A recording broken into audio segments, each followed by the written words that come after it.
Hello? Hello? Is the mic working?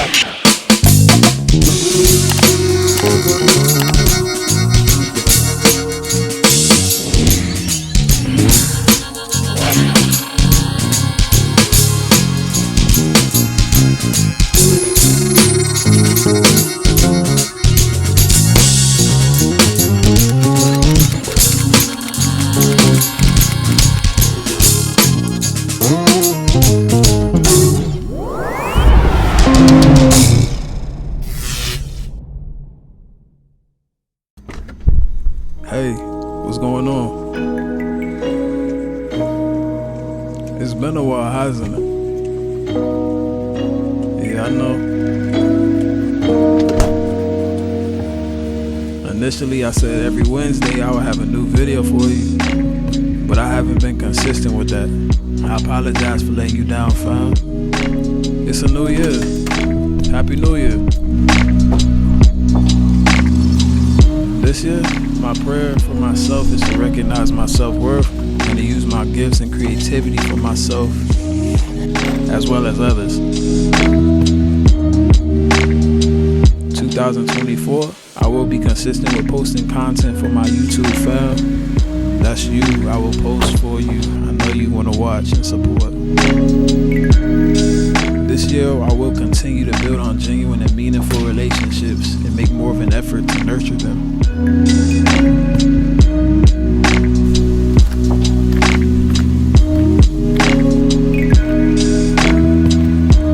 I'm not sure what this year has to offer for us, but I know the mindset and vision I have for walking out 2024, and this will be our best year. Thank you for watching. This is LTProdVlogz.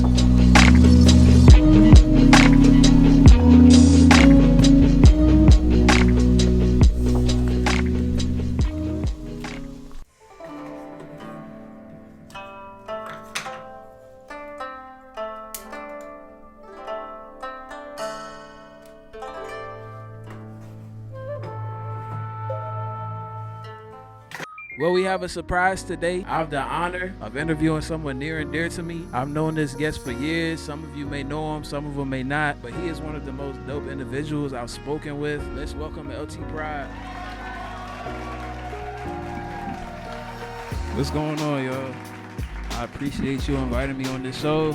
I like how you got everything set up, and I'm glad to be here today. This should be interesting. Isn't it always? I haven't seen you in a while. Where have you been? I've been here, just been real quiet with a lot on my mind, a lot that I need to do with trying to step into a new phase of life, becoming a full-time entrepreneur, but also personal things that I've been dealing with and trying to figure out. It's stressful, but it is what it is. When you say personal things, what do you mean by that? See, when you invited me on this show, I was not expecting to be all personal and stuff like that. I mean, I guess I'll be semi-transparent with the family. I've been struggling with procrastination, comparison, perfectionism, fear, anxiety, and depression, just to name a few. But I'm working through it to try to become a better version of myself. I'm sorry to hear that, but I'm glad you're working on it. Yeah, man, it is what it is, but next year around the same time, I hope to be amazed by my personal progress, what I've built, and what I've accomplished. I believe in you, LT. You just gotta continue working on yourself. Yes, sir, I will. You stated that you struggle with procrastination, comparison, perfectionism, fear, anxiety, and depression. I want to get a little more into those things with you to get a better understanding for it all. How do you procrastinate?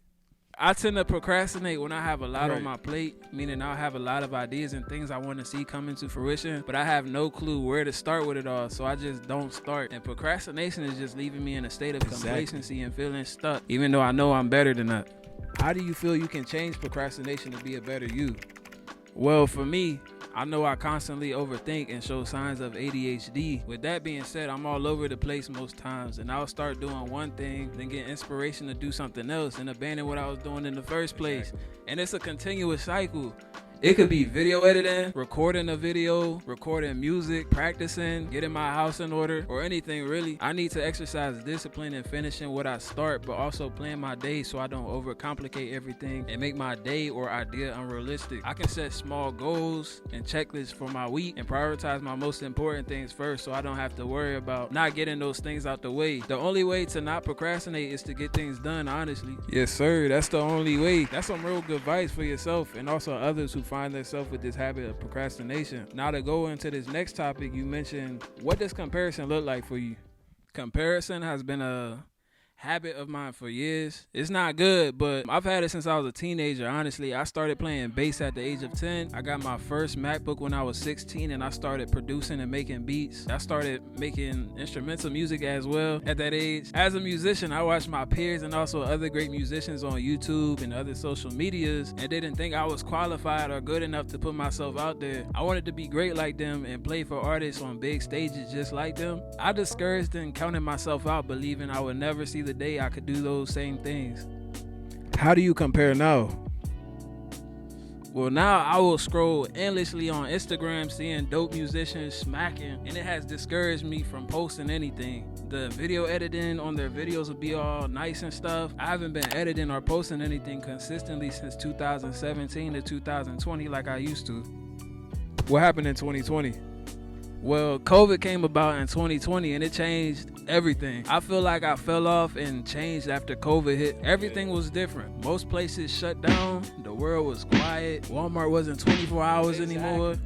I got my first official seasonal job as soon as they shut everything down in March. I was an essential worker, so I was working all the time. I lost a lot of weight and was the only worker in my position at one point. My Apple Watch used to tell me I was walking at least 9 miles a day. I started buying things that would benefit me in my music career at the time. The green base you see in my intro, that was one of my first major purchases from that job. After that seasonal position, I went into the trucking field, and that's when my passion and drive for creating started to depreciate because I barely had time for these things or myself.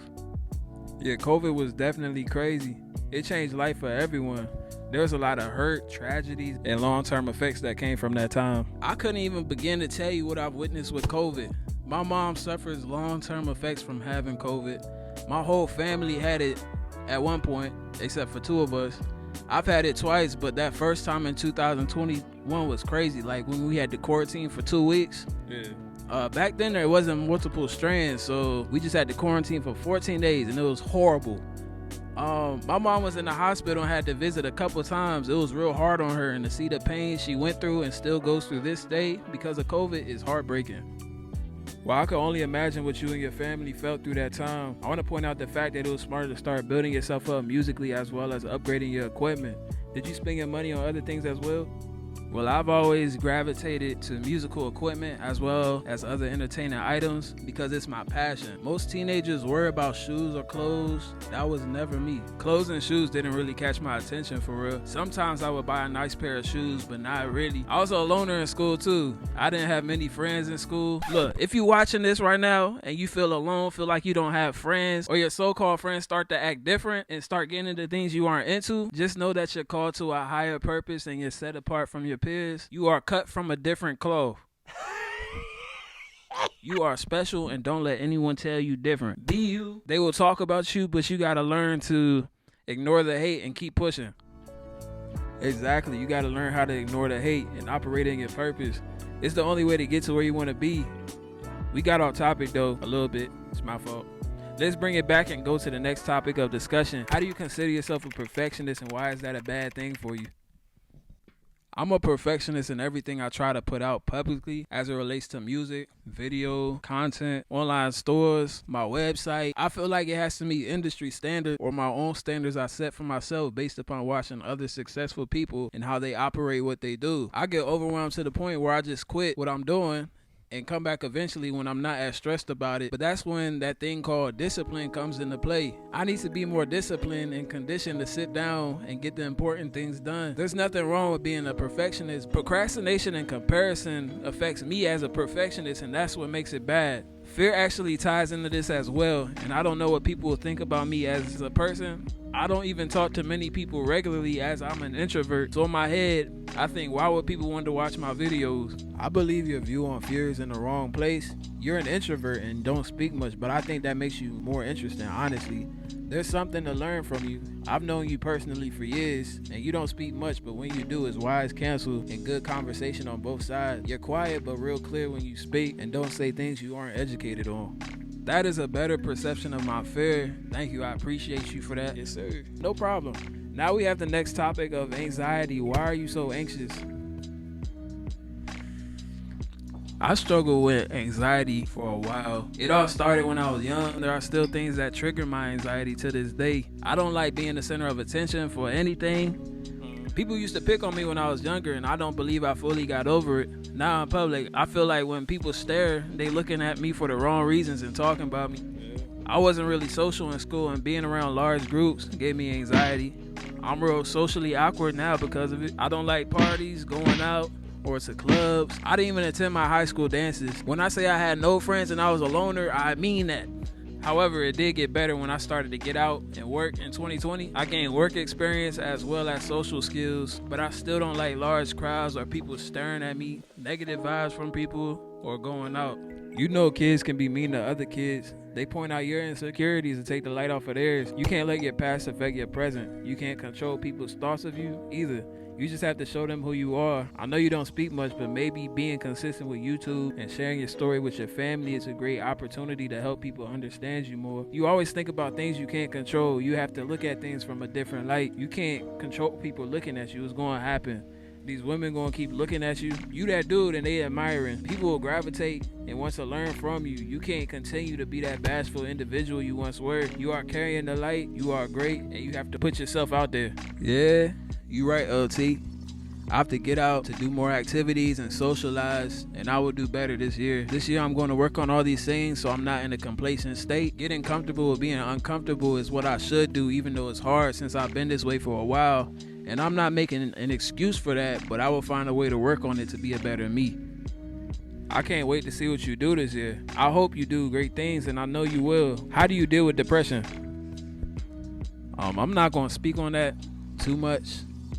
But I seen a post I related to that said 2021 changed me, 2022 broke me, 2023 opened my eyes, and 2024 I'm coming back. I've been dealing with depression on and off for quite some time, but 2022 was honestly my worst year I've had with it, and I definitely was not myself. I got into things I shouldn't have and relied on alcohol and other things heavily to try to cope with my emotions and how I felt. In public, I would always laugh and smile to try to hide my feelings. Apparently, it didn't work all the time because my family would notice, especially my mom, that, and I'm still stuck in my bashful ways, so I don't speak much, but I'll smile and wave and my anxiety don't take over. I don't like people worrying about me, so I stay quiet or respond I'm good or I'm alright when I'm asked are you okay or are you good. I understand everybody goes through things, so I believed I just needed to tighten up on my end to make things happen and to be where I wanted to be. I could have been so much further in life if I did what I should have a long time ago as it relates to myself, my career, and relationships. LT, is no better time to start than now. I know you feel you're behind, but pain builds purpose. Now you know what you have to do. You have a story as well as experience from your past. You have a family supporting you, not only your blood family, but your YouTube family. This is your journey. You have all the talent in the world, but if you build on it and share it with the world, you won't feel like a lost cause. You're not only hurting yourself by not operating in your purpose, but you're hurting others as well by not sharing your gift. You've been a creator and entrepreneur for years, but you have to truly want it and put your all into it, like you were working them 12 to 14 hour shifts at crazy hours doing trucking for people who didn't care about you at all. Start getting comfortable with being uncomfortable as well as being consistent with it. Yeah, you definitely right about that. I have to get started with this. I just don't know my niche and where I should start with all this, but at the same time I'm trying to see what kind of content I like and what others want to see. Are you a people pleaser? I mean, I have been for a while just because I always wanted to be accepted but never taken for granted. I haven't had many friends for real. I I can count on one hand how many people I talked to that I went to school with, or we just didn't talk as much because our season in life ended and we grew up. In high school, when people found out that I produce, do music, and can edit videos pretty well, they wanted to talk to me. At the time, it was a hobby until I realized I love these things and it allowed me to be free and express myself. They want me to send out beats and stuff, but I never spoken to them before and I didn't know them personally. I didn't want to do that, especially because I didn't know the business side of all that. Until this day, I have thousands of beats, but I've only sold beats to one person, and I still went about that the wrong way and didn't ask the right questions since I was uneducated of royalties, publishing, credits, copyright, and all of that jazz. But on the other side of that topic, I usually put people before myself. I genuinely make sure they're straight because I have a heart for people and I like to get a better understanding of where they're coming from and their story. Are you a people pleaser as it relates to content creation? Yes, because I want my audience to decide what they see as it relates to content from me. But if I don't hear anything, I feel like my content doesn't really matter. I get discouraged and just give up. But in that time, I'm doing my research and practicing my skills so I have something to show later on. If I ever take a break from something, I'm getting better and working through it. When I pop out the next time, my work is usually better than it once was and even more creative.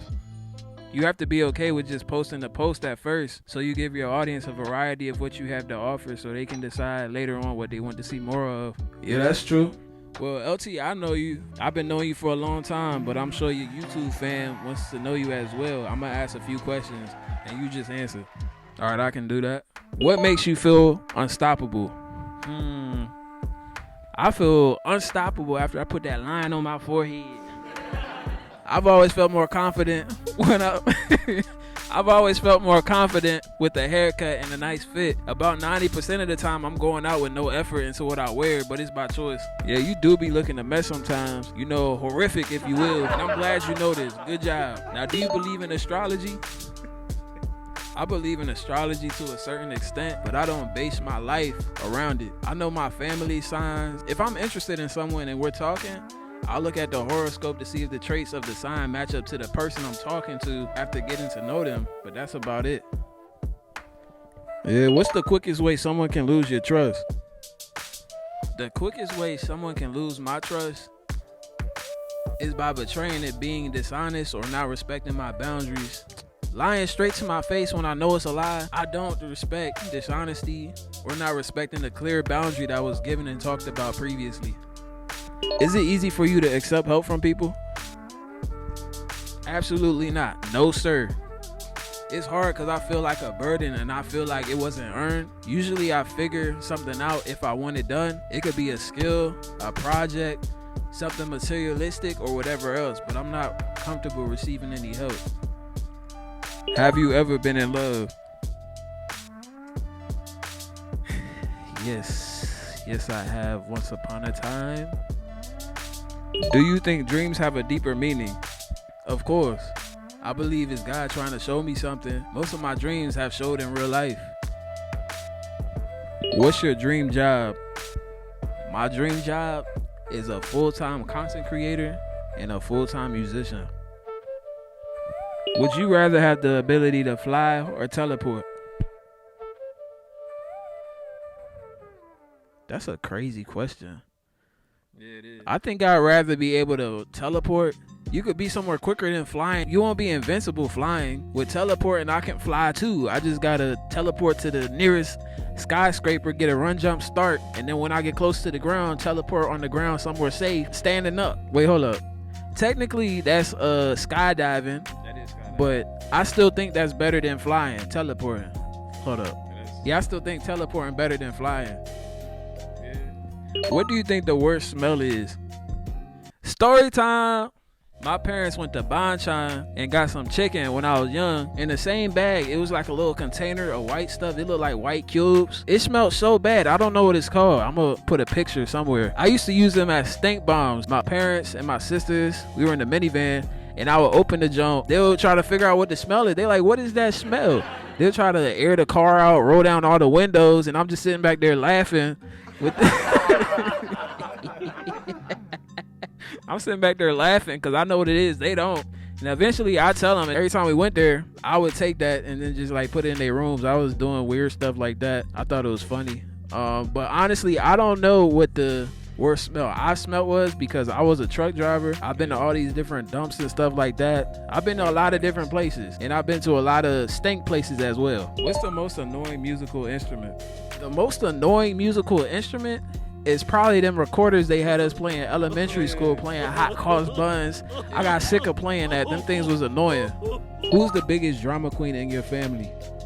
You'll find out soon. You let me know who y'all think, or who you think is the most dramatic person in my family. What celebrity would you choose as a mentor? Honestly, I'm gonna have to go with DDG. My drama queen sister put me on to him. She was like, T, you know who you look like? I was like, who? She said DDG. And to this day, it's people that say we look alike, but I don't see it. I started to watch his videos back when I was a sophomore in high school in 2015. I witnessed his growth and feel like I was a part of his life. He's real humble, but he's himself and always has been himself, and doesn't really care too much about what people think. He created his own lane and been himself the whole time before the stuff really took off for him, and I aspire to be like that. What do you think your pet's voice would sound like if they could talk? Honestly, Milo's bad self, he already has a voice that I hear in my head. He be talking sometimes and I know exactly what he be thinking because his facial expressions and body language tell it all. But I feel like he would sound like somebody grumpy, short-tempered, and hot-headed grandpa who don't like nobody but his family and loves sitting outside staring and yelling at people in a rocking chair with his bad self. We all love him though. He has a lot of personality for one little dog. Yeah, you do. What's the silliest way you got an injury? I was in middle school in gym playing mat ball, which is basically kickball. The bases hold like 5 people though instead of 1, but I was determined I was gonna kick the ball to the back of the gym and I was gonna boot the jump. It was my turn to kick and I'm hyping myself up in my head. I went to go kick. My eyes went black and it was a loud pop. I thought the lights cut out, but it didn't. I started limping because I couldn't walk. That was so embarrassing. I didn't even see where the ball went. I walked to the nurse when my vision came back. The nurse thought I was playing about it because I used to go there all the time to get out of class. You know, she just gave me an ice pack how she usually do and told me to go lay down. But eventually I told her it was hurting, so my folks came to come get me. I was trying to walk for a couple of days and it was still hurting. I told my mom it was a sharp pain in my hip. She was going to take me to the doctor and I was in the car. I tried to get in the passenger side and a sharp pain hit my hip. So I yelled because it caught me off guard and it hurt so bad. I turned around and my mom's hand met my mouth so quick. I was mad because she was thinking I was playing and so was everyone else. But when I got my x-rays and she seen I fractured my hip, she apologized and I told her about that. I tell her about this to this day and she was like, you were loud in my ear. That's crazy. I do remember that. That car ride was silent. You were not happy about that at all. But let's get ready to close this portion out. It was good talking with you on this platform in this way. Hope we can do it again another time. Of course, just let me know when you want to and I'll be here ready for it. Most definitely. Well, thank you for coming on here to speak with me. And to those watching, I hope you enjoyed this interview. Until we meet again, I'll see you next time. All right, cool.